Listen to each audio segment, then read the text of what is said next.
सभी को राधे राधे, जय श्रीमन नारायण। आपके अपने YouTube चैनल प्रेम भक्ति में फिर से एक बार स्वागत है। कैसे हैं आप लोग? आशा करती हूँ कि माता अन्नपूर्णा और भगवान शिव की असीम कृपा आप सभी को प्राप्त हो, आप सभी स्वस्थ हो और अच्छे हो। इसी के साथ आज हम सुनेंगे भगवान शिव और माता अन्नपूर्णा की कहानी। तो चलिए मन में करते हैं भगवान भोलेनाथ का ध्यान और कथा को सुनते हैं। एक समय की बात है, काशी निवासी धनंजय की पत्नी का नाम सुलक्षणा था। उसे सभी सुख प्राप्त थे, केवल वह निर्धन थी। उसके पास धन का अभाव होने के कारण वह बहुत ही दुखी रहती थी। यह दुख उसे हर समय सताता रहता था। एक दिन सुलक्षणा अपने पति से बोली कि स्वामी, आप कुछ कार्य क्यों नहीं करते?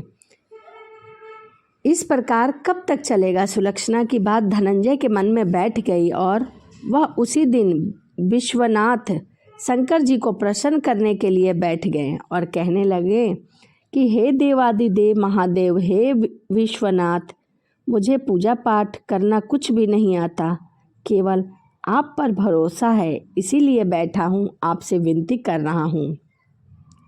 वह 2-3 दिन तक भूखा प्यासा वहीं बैठा रहा। यह देखकर भगवान शंकर आए और उनके कानों में बोले, अन्नपूर्णा अन्नपूर्णा अन्नपूर्णा।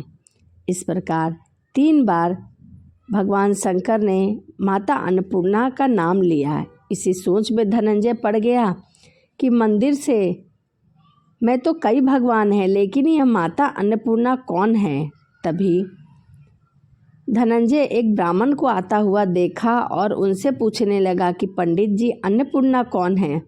ब्राह्मण ने कहा कि तू अन्न छोड़कर बैठा है, इसीलिए तुझे हर जगह अन्नपूर्णा सूझ रही है। घर जा और घर जाकर भोजन ग्रहण कर।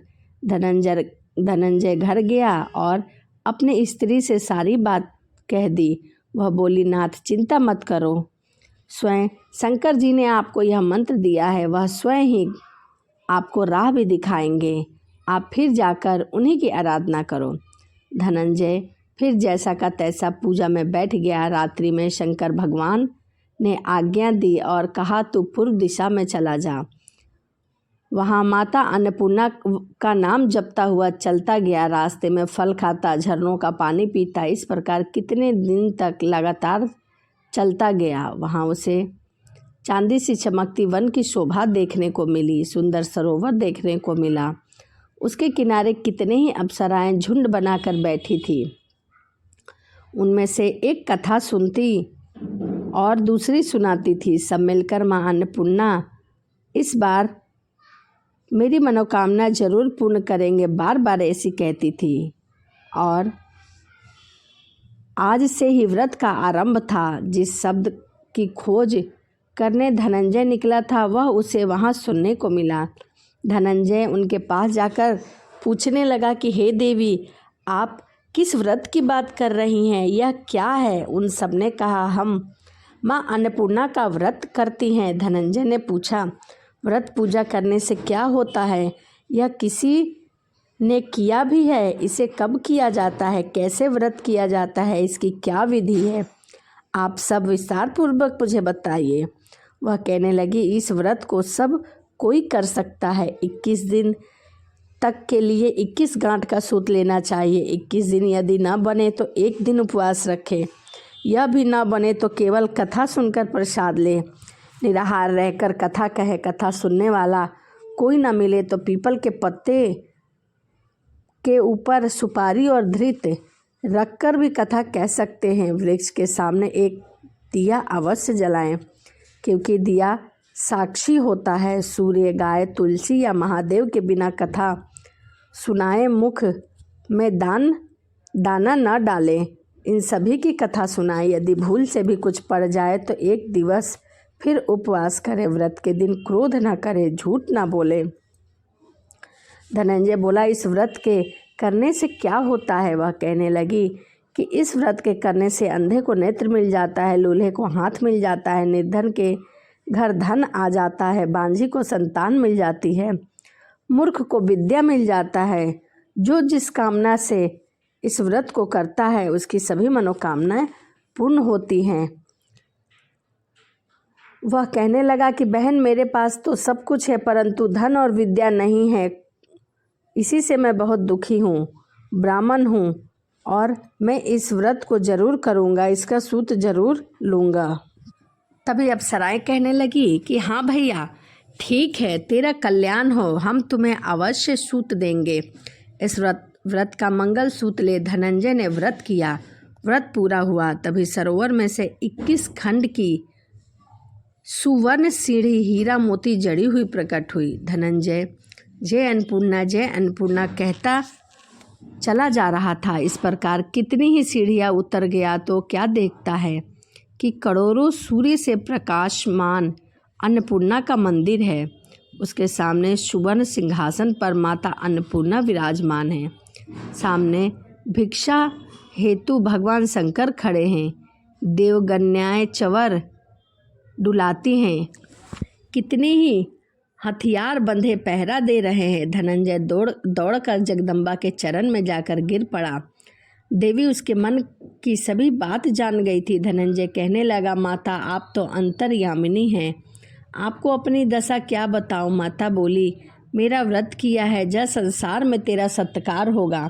माता ने धनंजय की जीभा पर बीज मंत्र लिख दिया। अब तो उसके रोम रोम में विद्या प्रकट हो गई।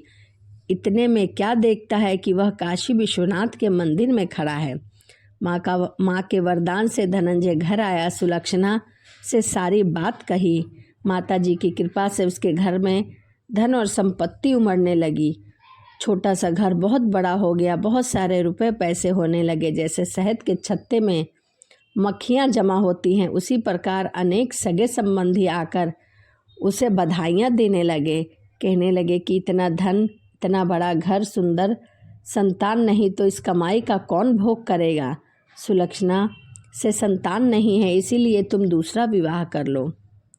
अनिच्छा होते हुए भी धनंजय को दूसरा विवाह करना पड़ा, क्योंकि सती सुलक्षणा को सौत का दुख उठाना पड़ा, क्योंकि सुलक्षणा की कोई भी संतान नहीं हो रहा था।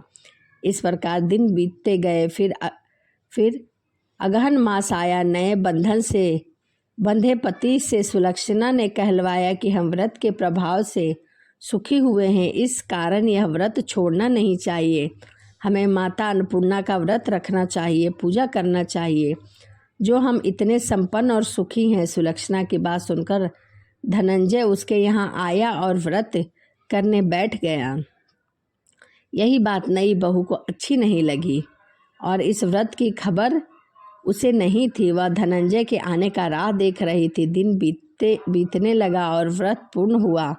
3 दिवस बाकी ही थी कि नई बहू को खबर पड़ी तो उसके मन में ईर्ष्या ज्वाला उत्पन्न हो गई। सुलक्षणा के घर पहुंची और उसने वहां भगदड़ मचा दिया। यह धनंजय को अपने साथ ले गई। नए घर में धनंजय को थोड़ी देर के लिए नींद में आ दबाया। इसी समय नई बहू ने उसका व्रत का सूत तोड़ दिया और सूत तोड़कर आग में फेंक दिया।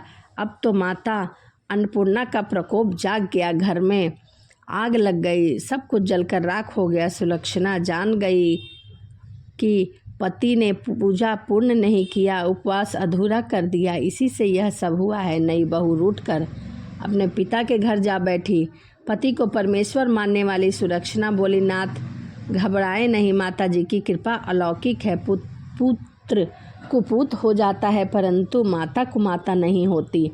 अब आप श्रद्धा और भक्ति से आराधना शुरू करें, वह जरूर हमारा कल्याण करेगी। धनंजय फिर माता के पीछे पड़ गया। फिर वही सरोवर सीढ़ी प्रकट हुई, उसमें मां अन्नपूर्णा कहकर उतर गया। वहाँ जहाँ माता जी के चरण में रुदन करने लगा, वहाँ पहुंचकर माता प्रसन्न होकर बोली, यह मेरी स्वर्ण की मूर्ति ले, इसकी पूजा करना, फिर तू सुखी हो जाएगा। जा, मेरा आशीर्वाद तेरे साथ है। तेरी स्त्री सुलक्षणा ने श्रद्धा से मेरा व्रत किया है, मैंने उसे पुत्र रत्न दिया है। धनंजय ने आंखें खोली तो खुद को काशी विश्वनाथ के मंदिर में खड़ा पाया।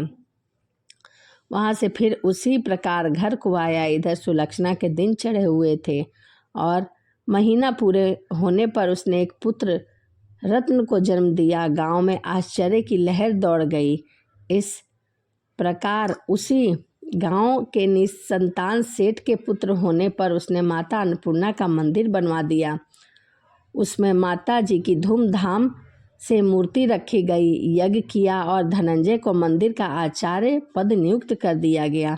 जीविका के लिए मंदिर की दक्षिणा और रहने के लिए एक बड़ा सा सुंदर महल मिला। धनंजय स्त्री पुत्र सहित वहाँ रहने लगा। माता जी के चढ़ावे से उसे भरपूर भोजन मिल जाता था और भरपेट भोजन मिलता था। उधर नई बहू के पिता के घर पर डाका पड़ गया, सब कुछ लूट गया और वह भीख मांगकर पेट भरने लगे। सुलक्षणा ने यह सोचा कि आखिर है तो वह हमारे ही घर की। सुलक्षणा ने यह सुना तो उसे बुला लिया, अलग घर में रख दिया और उनके अन्य वस्त्र सभी चीज़ों का प्रबंध कर दिया। धनंजय, सुलक्षणा और उसका पुत्र माता जी की कृपा से आनंद से रहने लगा। माता जी ने जैसे इनके भंडार भरे वैसे सभी के भंडार भरे। माता अन्नपूर्णा ने जैसे सुलक्षणा और धनंजय के भंडार भरे वैसे कथा कहने, सुनने और हुंकार भरने वाले के भी भंडार भरे। तो यह भगवान शिव और माता अन्नपूर्णा की कहानी थी। वीडियो आपको कैसी लगी कमेंट में जय माँ अन्नपूर्णा लिखना ना भूलें। तो चलिए इसी के साथ वीडियो को यहीं समाप्त करते हैं और आपसे मिलते हैं अगली वीडियो में। सभी को राधे राधे, जय श्रीमन नारायण, हरे कृष्णा।